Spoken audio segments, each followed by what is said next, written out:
Frères et sœurs, amis, visiteurs, que la paix et la grâce de Dieu vous soient le Bonjour mes frères et sœurs. Ce matin, nous sommes heureux d'être dans cette salle, comme d'habitude, toujours en signe de reconnaissance envers Dieu pour l'adorer et pour lui donner gloire. Ce matin, nous allons étudier ensemble la parole de Christ, la parole de Dieu, car si Dieu nous a révélé sa parole, c'est par son amour suprême qu'il a fait ça pour nous dès le commencement. Notre sujet de ce matin, titré Le sacrifice suprême par amour. Le sacrifice suprême par amour. Comme vous savez déjà, comme nous savons tous, Dieu a prouvé son amour pour l'humanité lorsqu'il a accepté de sacrifier son propre fils en lui envoyant sur la terre mourir pour nos péchés. Lorsque nous lisons le verset 16 du chapitre 3 de l'évangile selon Saint Jean, est l'un des plus importants de la Bible. Car il nous dit que l'amour éternel de Dieu pour l'humanité est l'essence même de la parole de Christ. En d'autres termes, c'est fondamental. N'oubliez pas, après que Dieu, pendant 6 jours, il a créé beaucoup de choses. Après, il a créé l'homme et la femme, Adam et Ève. Après avoir mis ces 2 personnes dans un jardin, ce jardin symbolisait le paradis. Ces gens-là vivaient très bien dans le jardin, ils sont très à l'aise, mais il y avait une tierce personne, Satan, le diable, qui fait son apparition, et les réduit en erreur, en péchant contre notre Dieu, en désobéissant le Dieu suprême, le Dieu éternel, l'Éternel des armées. Alors après, Dieu a pris la décision de chasser Adam et Ève de ce jardin.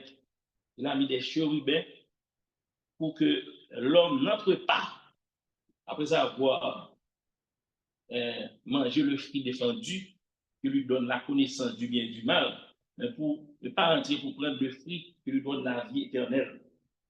Mais Dieu a toujours un plan pour nous, parce que Dieu est amour.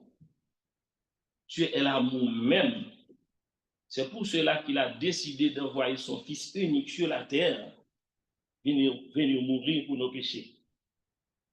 L'amour de Dieu envers elle est si fort qu'il était prêt à sacrifier son Fils bien-aimé. Jean 3,16. Ce verset, nous tous qui sont ici le connaissons. Car Dieu a tant aimé le monde, Dieu a tellement aimé le monde, qu'il a donné son Fils unique afin que quiconque croit en lui ne périsse point, mais qu'il ait la vie éternelle. Dieu, vraiment, a tellement aimé le monde, il a sacrifié son propre Fils unique pour l'humanité. Par contre, nous, en tant que chrétiens, nous recevons l'amour de Dieu.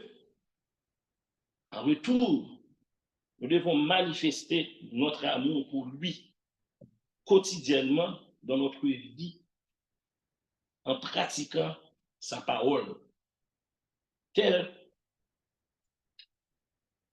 qu'elle est écrite. Nous devons prouver son amour envers Dieu lorsque nous lisons au Deutéronome qu'est-ce que Dieu nous a demandé. Nous allons voir au Deutéronome d'abord. Un frère ou une sœur peut lire ces versets pour moi. Deutéronome 6, verset 5.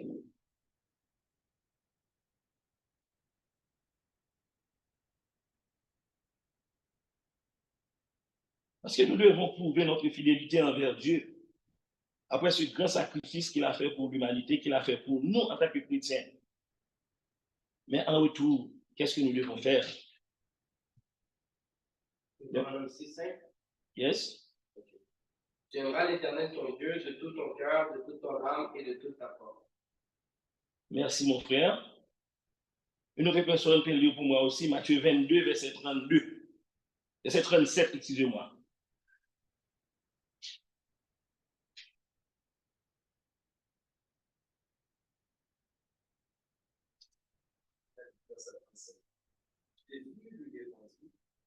Tu aimeras le Seigneur ton Dieu de tout ton cœur, de toute ton âme et de toute ta pensée. Merci, mon frère. En lisant ces versets, nous voyons que Dieu ne nous a pas demandé de faire des choses. C'est une chose facile, difficile, mais facile aussi.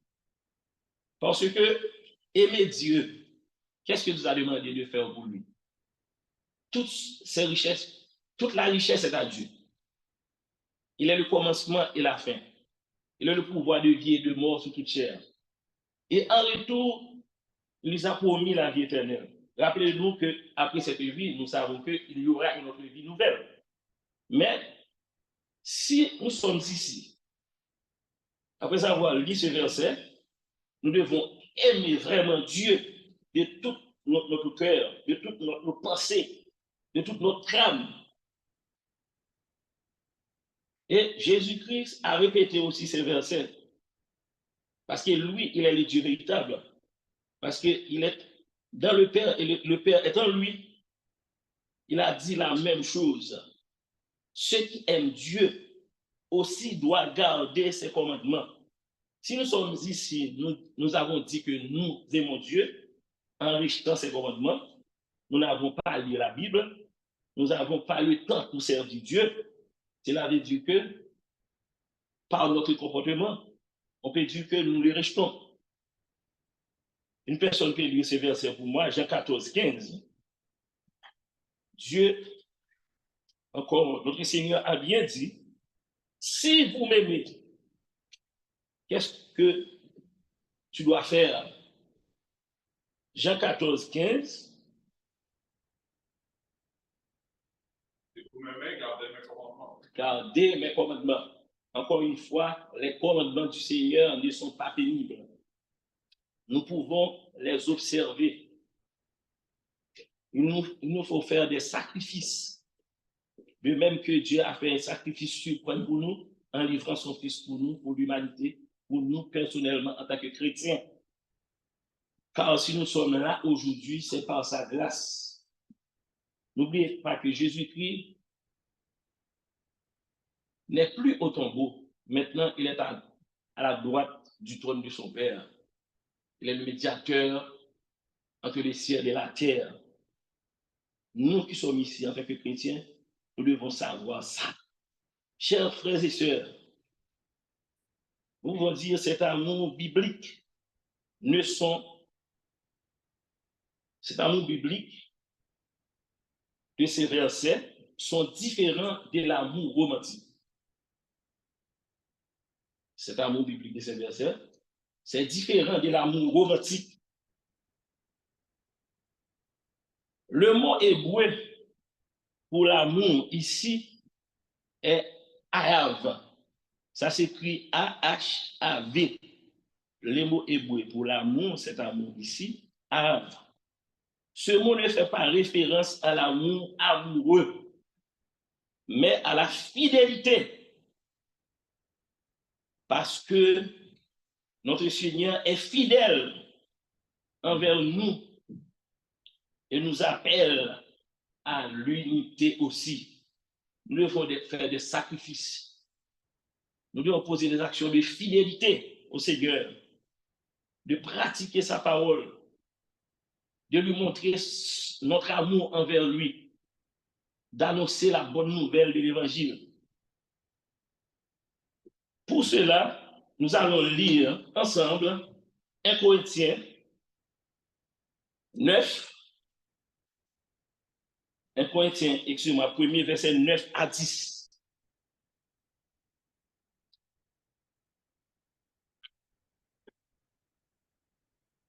1 Corinthiens 1er, verset 9 et 10.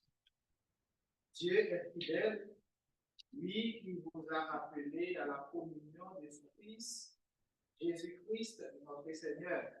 Verset 10. Je vous exhorte, frères, par le nom de notre Seigneur Jésus-Christ, à tenir tous le même langage, à ne point avoir de division parmi vous, mais à être parfaitement unis dans un même esprit et dans un même sentiment. Amen. Merci, mon frère. Le titre du sujet ce matin, c'est le sacrifice suprême par amour. Après avoir lu ces versets, nous voyons que Dieu nous appelle à l'unité. Nous sommes tous ici, nous faisons partie d'un corps. Et ce corps, c'est le corps de notre Seigneur Jésus. Nous devons marcher de même pas, comme les chrétiens au premier siècle, dans l'Église primitive. Ces chrétiens vivaient dans l'unité. Même la nourriture, ils prennent leur nourriture avec simplicité de cœur. Ils participaient dans l'amour fraternel, comme nous le faisons ici tous le premier jour de la semaine, dans les collectes aussi. Chers amis, nous devons vraiment, par conséquent, nous devons être fidèles aussi envers Dieu, en toutes choses, en toutes circonstances. D'abord, pour être fidèle à quelqu'un ou quelque chose, nous devons bien sûr l'aimer. Qui parmi vous ce matin qui n'aime pas Dieu? Parce que Dieu a le pouvoir, encore une fois, nous disons, la vie et la mort sur toute chair. Sur les humains, sur les bêtes, sur les animaux. C'est quoi la fidélité? Lorsqu'on parle, chers amis, mes frères et sœurs, de la fidélité, cela renvoie parfois à la stabilité. C'est la qualité d'une personne qui est soudée ou attachée à quelque chose ou à quelqu'un. Une personne constante qui demeure dévouée dans ses habitudes et ses sentiments. Nous, en tant que serviteurs et servantes de Dieu, nous formons un bloc et nous devons prouver notre fidélité à Dieu pendant notre vie de tous les jours. Si nous sommes ici présents dans cette salle, car Dieu nous a dit, quand 2 ou 3 réunis s'assemblent en son nom, il est absent du corps physique, mais il est présent parmi nous en esprit et en vérité. Mais si nous restons chez nous, et puis nous ne venons pas ici en présentiel, cela veut dire que, à moins que nous avons un problème majeur, est-ce qu'on peut dire que nous sommes vraiment fidèles à Dieu? Oui, il y a des gens, des frères et sœurs, qui ne peuvent pas présents ici ce matin. Il y a des gens qui sont au travail, à leur travail. Mais si ce n'est pas un cas force majeure, vous devez être ici présent.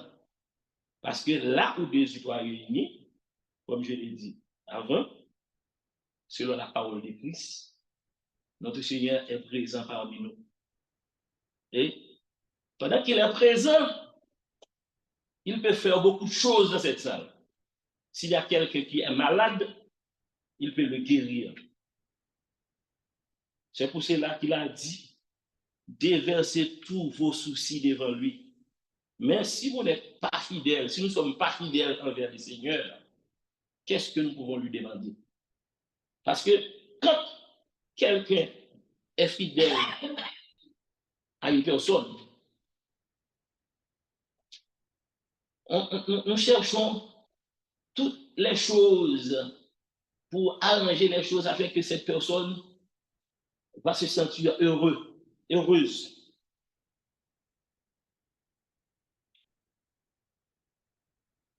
Si je veux parler d'une expérience ou bien d'un exemple de la fidélité dans l'Ancien Testament, On peut prendre le cas de Daniel. Le cas de Daniel, de Daniel 3, verset 16 à 18 dans la Bible. Un frère, une sœur peut lire ce passage pour moi. C'est un bel exemple de la fidélité. Le cas de Daniel dans la Bible. Daniel 3, verset 16 et 18. Et une autre personne, un frère ou une sœur, va lire aussi Hébreu 13, Sadrach, 15. Meshach et Abednego répliquèrent au roi de Nebuchadnezzar, nous n'avons pas besoin de te répondre là-dessus. Voici notre Dieu que nous servons peut nous délivrer de la fournaise ardente et il nous délivrera de tes mains, ô roi. Alors, excusez-moi, c'est le cas des 3 amis de Daniel, les 3 jeunes hébreux. Avec sa conviction, il acceptait de mourir au lieu de céder, au lieu d'adorer le statut d'or de Nabucodonosor, le roi de Nebuchadnezzar. Il préférait de sacrifier leur vie à cause qu'ils veulent rester fidèles à Dieu. Quel exemple de fidélité, quel amour pour Dieu. Nous pouvons nous poser des questions à nous-mêmes. Quelle action nous avons posée d'éclat que Dieu peut nous dire vraiment, mon frère, ma soeur, vraiment, tu es une personne fidèle. Tu as fait beaucoup de sacrifices pour moi. Pendant la semaine, qu'est-ce que tu as fait pour Dieu? Est-ce que tu as invité quelqu'un à entendre la parole de Dieu? Est-ce que dans ton travail, au bureau, là où vous trouvez tous les jours, est-ce que tu as parlé à quelqu'un de sacrifice au Seigneur Jésus-Christ? Nous devons faire des sacrifices, chers frères et sœurs. Oui, dans l'Hébreu 13, 15, est-ce que quelqu'un a trouvé ce passage? Parmi tous ces sacrifices, nous devons donner louange au Seigneur. Nous devons chanter des cantiques. Nous devons chanter avec nos voix. Par lui, offrons sans cesse à Dieu un sacrifice de louange, c'est-à-dire le fruit des lèvres qui confessent son nom. Merci, mon frère Enrico. Dieu prend plaisir lorsque tu chantes pour lui des cantiques. Ouais, le fruit des lèvres qui confessent son nom. C'est ce qu'on appelle la capella. Au lieu de chanter des cantiques païennes, mais chanter les hymnes et les louanges de Dieu, lire les psaumes, donne gloire à Dieu tous les jours pour ce sacrifice par amour, ce sacrifice suprême qu'il a fait pour nous en envoyant son fils Jésus venu mourir sur la croix pour nos péchés, pour toute l'humanité. Lorsque nous voyons ce qui se passe à travers le monde maintenant, chers frères et sœurs, nous voyons la guerre, nous entendons les cris de guerre. Le retour de Jésus, il n'est pas long. Nous ne devons pas rester sans rien faire, parce que les âmes qui sont dehors, les non-croyants, nous sommes tous la lumière du monde. Nous sommes les sels de la terre. Nous devons conserver notre bonne qualité. Nous devons enseigner la parole de Christ. Ce sont des sacrifices. Je sais que nous n'avons pas beaucoup de temps. Ce n'est pas facile. Mais créer un moyen pendant 5 ou 10 minutes, parler à quelqu'un de ces sacrifices. Il y a des sacrifices que Dieu ne prend pas plaisir encore. Lorsque nous lisons dans Psaume 51, verset 19, Psaume 51, verset 19, nous savons que ce psaume a été écrit par David après avoir commis un crime en tuant quelqu'un à cause qu'il a pris la femme d'Iri. Oh, il a écrit ce psaume. Le sacrifice que Dieu nous demande, c'est de nous montrer que nous sommes tous des coupables. Nous devons être sobres, humbles, appliquer ce qu'on appelle humilité. Dans le psaume 51, verset 19, les sacrifices qui sont agréables à Dieu, c'est un esprit brisé. Oh Dieu, tu ne dédaignes pas un cœur brisé et contrit. Lorsque David, le prophète, est venu lui annoncer qu'il a commis ce crime, il a déchiré ses vêtements et il s'est humilié devant le Seigneur. C'est un sacrifice de cœur, d'humilité, pour demander à Dieu pardon.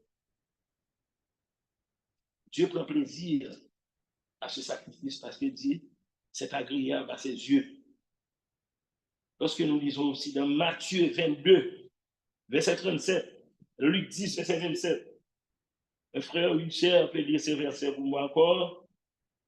Matthieu 22, verset 37, Luc 10, verset 27. Jésus lui répondit, tu aimeras le Seigneur ton Dieu de tout ton cœur, de toute ton âme et de toute ta pensée. Amen. Luc 10, verset 27. Il répondit, tu aimeras le Seigneur ton Dieu de tout ton cœur, de toute ton âme, de toute ta force et de toute ta pensée. Alors nous voyons que vraiment, ces versets sont très, très importants. Dieu prend plaisir lorsqu'on respecte, on lui a respecté. Respecter Dieu, c'est respecter sa parole. C'est fidèle à lui. C'est fidèle à sa parole. C'est d'annoncer sa bonne nouvelle.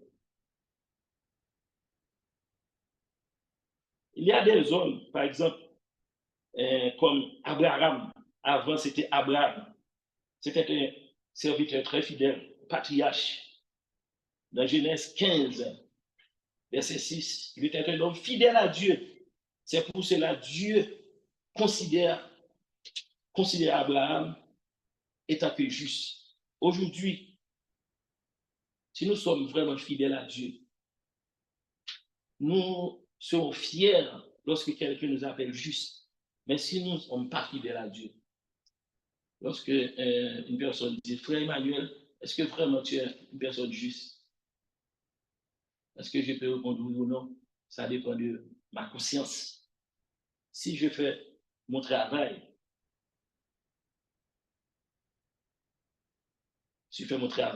j'aime Dieu, et pendant cette semaine, malgré dans mon bureau, dans mon lieu de travail, j'annonce à quelqu'un la parole de Dieu.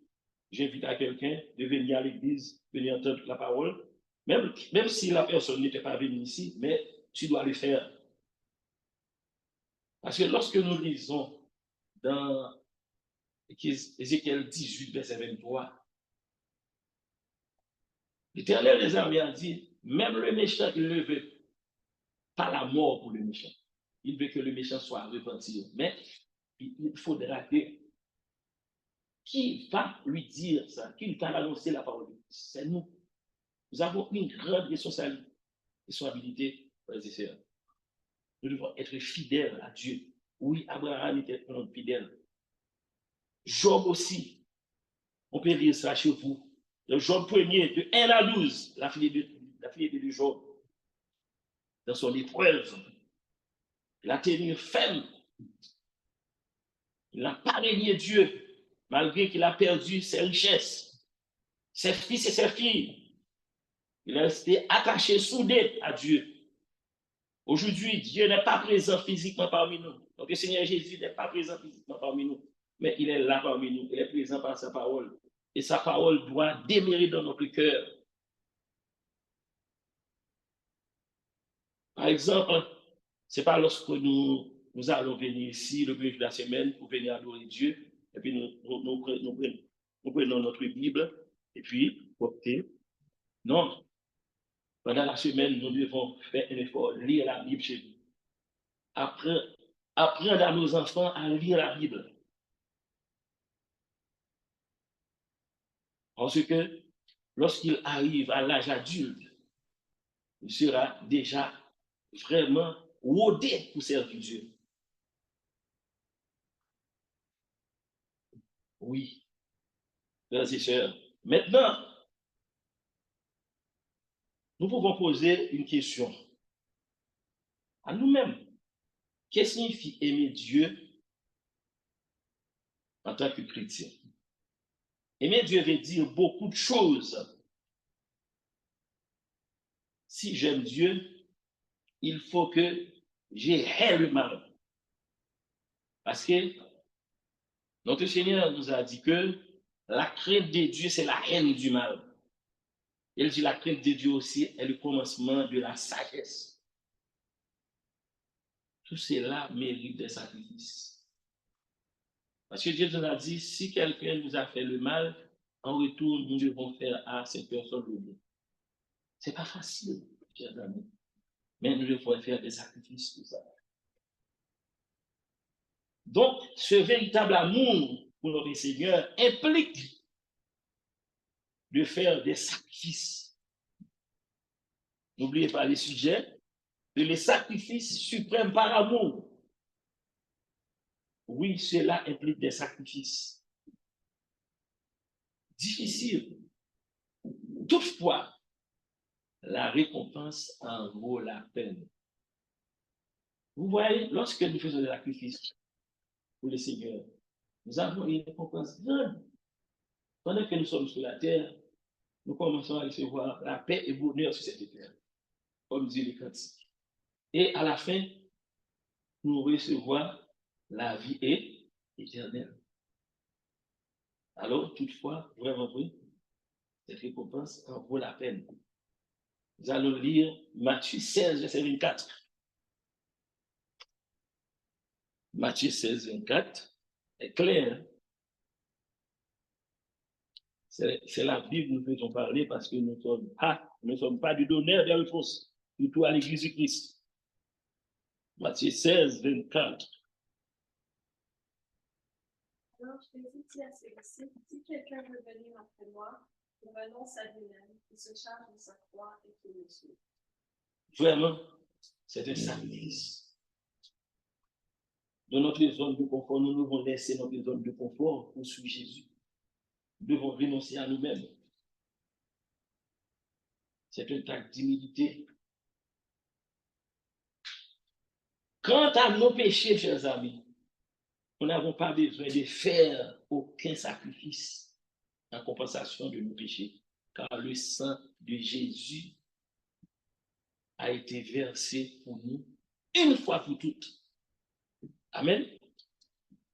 Ouais, le sang de Jésus a été versé pour nous une fois pour toutes. Éphésiens 1er, verset 7. Romains 5, verset 8, 9. Nous n'avons pas besoin de faire des sacrifices pour nos péchés. L'Éternel est juste.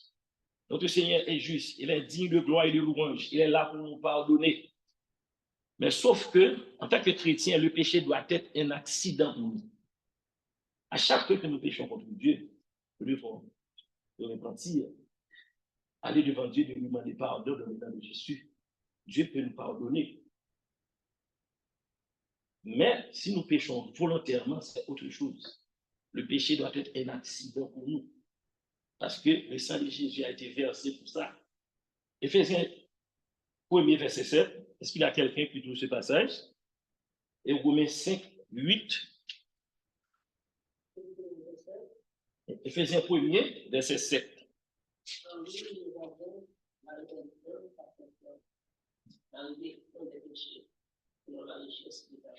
Amen.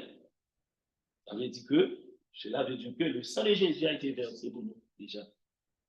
Il l'a racheté par son sang. Il nous a racheté par son sang. Et Romains 5, 8, 9. Et que pour son amour envers nous, parce que lorsque nous étions encore pécheurs, Christ est mort à nous, à plus forte raison que maintenant, nous sommes justifiés par son sang. c'est on sur la prière. Merci, mon frère. Ça, c'est pour nous. Dieu, après le péché d'Adam, a déjà un plan pour racheter l'humanité, pour nous racheter de nos péchés. Vraiment, c'est un Dieu d'amour, un amour suprême, un amour incomparable, sans pareil. Qu'est-ce que Dieu attend de nous encore, frères et sœurs? Si je vous pose, nous nous posons cette question à nous-mêmes, qu'est-ce que Dieu attend de nous encore? Dieu attend de nous beaucoup de choses. Mais Dieu n'arrête pas nous demander des choses qui sont difficiles ou bien des choses que nous ne pouvons pas réaliser. Dieu nous a demandé de persévérer dans sa parole. Persévérer dans l'enseignement des apôtres. Chaque jour, nous devons lire la Bible. Nous devons enseigner, comme je disais tantôt, à nos enfants, nos voisins, nos collègues de travail, à l'université, à l'école. Acte 2:42, c'est une référence que nous tous ici, en tant que membres du Christ, je crois que nous connaissons ce passage à 2:42, après la naissance de l'Église le jour de la Pentecôte. À 2:42, il persévérait dans l'enseignement des apôtres, dans la communion fraternelle, dans la fraction du pain et dans les prières. Lorsque nous réunissons ici pour adorer Dieu, pour lui offrir un culte agréable, lorsque nous approchons vers sa table, nous savons que déjà que cette table a deux éléments qui sont très importants. Le pain qui symbolise le corps de notre Seigneur Jésus et le fruit de la vie qui symbolise son sang. Nous devons tous, qui ont été baptisés dans l'eau, participer à ce repas. Mais pour faire ça, pendant la semaine, nous devons vraiment faire des sacrifices. Nous devons conserver notre bonne qualité. Nous devons rester des chrétiens inaltérables pour surveiller que notre conduite n'est pas péché contre Dieu. Comme je disais avant, le péché doit être un accident pour nous en tant que chrétiens. Enfin, c'est la présence constante dans notre assemblée. Dieu aime ça beaucoup. Les sacrifices que Dieu aime beaucoup. La présence constante dans notre assemblée. Comme nous sommes ici présents. Je pensais que si nous avons fait notre travail vraiment, Dieu, comme Dieu nous a demandé, ces sièges ne sont pas restés vides. Est-ce que nous sommes à l'aise? Parce que nous avons vraiment pas fait vraiment notre travail comme nous devons le faire. Le passage que nous allons lire pour terminer, c'est Hébreux 10, verset 25. Hébreux 10, verset 25.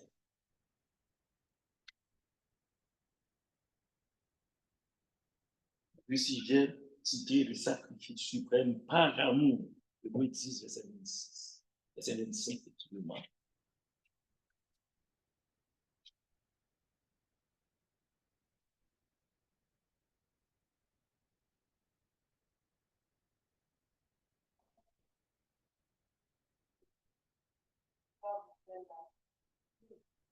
Allez un peu plus fort, ma soeur.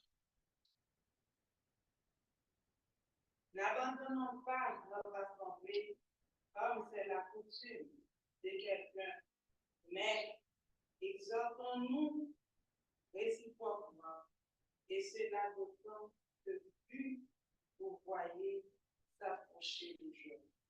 Amen. Nous ne devons pas abandonner notre assemblée, notre réunion ensemble ici, surtout le jour de la semaine. Nous avons des études bibliques pour les mercredis et la prière du vendredi. Oui, tout le monde ne va pas être présent ici parce que nous avons des obligations à remplir. Nous devons prendre soin de notre famille, nous devons travailler, mais penser au sacrifice que Dieu a accepté de sacrifier son propre fils pour l'humanité, pour son fils. Je disais toujours, Jésus qui a subi le mot atroce et douloureux pour vous et moi, pour l'humanité.